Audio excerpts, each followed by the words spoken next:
Meditações diárias das Sagradas Escrituras, com Júlio Falcão. Querido, retornamos mais uma vez e eu quero trazer neste momento ao seu coração uma palavra do Eterno Deus. Hoje em 1 Samuel, capítulo 17, versículo 37, que diz assim: Disse mais Davi: O Senhor me livrou das garras do leão e das do urso. Ele me livrará das mãos deste filisteu. Então disse Saul a Davi: Vai-te, e o Senhor seja contigo. Querido, no meio do vale Elá, o Vale dos Carvalhos, que é um vale situado no centro de Israel, aconteceu uma das histórias mais conhecidas da Bíblia, a vitória de Davi sobre o gigante filisteu Golias.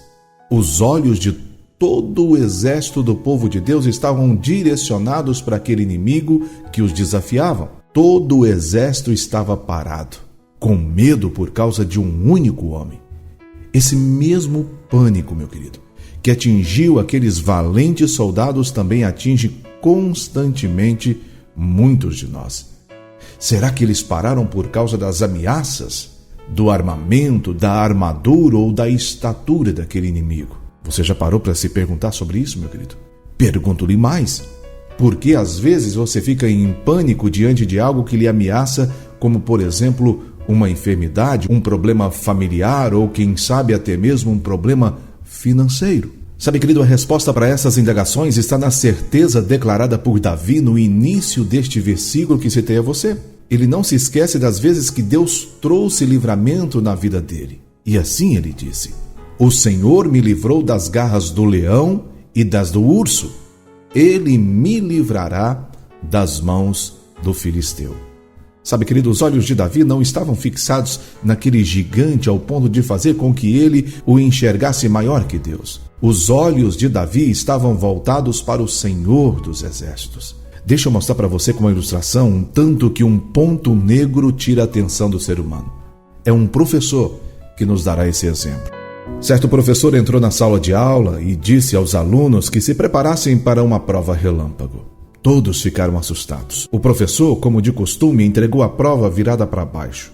Quando puderam ver, para surpresa de todos, não havia uma só pergunta.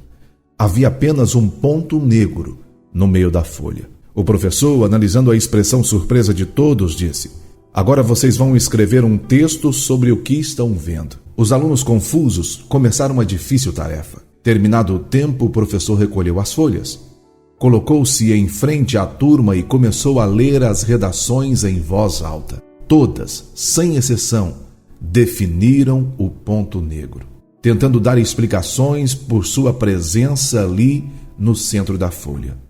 Após ler todas, a sala em silêncio, ele disse: Esse teste não será para nota, apenas serve de lição. Ninguém falou sobre a folha em branco. Todos centralizaram as suas atenções no ponto negro. E assim acontece em nossas vidas. Temos uma folha em branco inteira para observar, aproveitar, mas infelizmente nos concentramos nos pontos negros da vida. A vida é um presente de Deus, dado a cada um de nós com extremo carinho e cuidado. Temos motivos para comemorar sempre.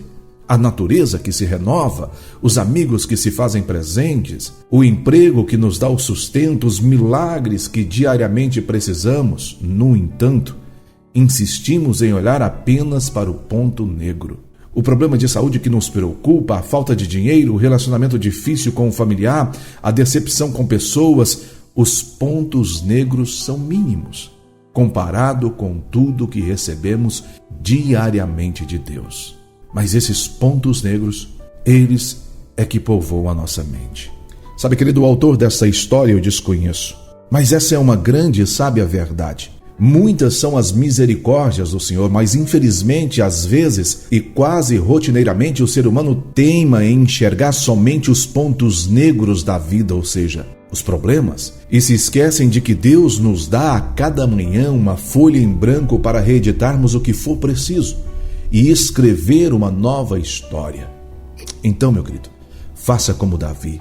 Olhe para o seu ponto negro, o seu Golias, o problema da vida e diga: eu vou contra você, em nome do Senhor dos Exércitos. Lembre-se de onde os teus olhos devem estar neste momento, meu querido. Não no ponto negro, mas sim na folha em branco, nas oportunidades, no Deus que já te ajudou e sempre te ajudará a superar todos os obstáculos, todos os desafios, todos os inimigos que surgirem. Eu quero orar com você. Pai soberano, Deus amado, querido, fiel e bondoso. Na nossa pequenez humana, Pai, às vezes os nossos olhos ficam fixados nos problemas. Olhamos para uma situação e a enxergamos agigantar-se sobre nós. Deus querido, nos dê a visão que Davi tinha, Pai, de olhar para o problema e não fixar os olhos nele covardemente, mas sim vê-lo como algo transponível, superável, Pai, com a força do Senhor e no teu poder. Nos capacita, Pai, para vencermos todas as batalhas, todos os obstáculos, todos os pontos negros que surgirem diante de nós, em nome de Jesus. Em nome de Jesus. Querida, eu vou encerrando por aqui. Se o Todo-Poderoso Deus permitir, eu estarei de volta com você numa próxima ocasião. Que a paz, a graça e a misericórdia de Cristo Jesus estejam com você e também com todos de sua família. Você ouviu o devocional Palavra de Deus. Meditações diárias das Sagradas Escrituras com Júlio Falcão.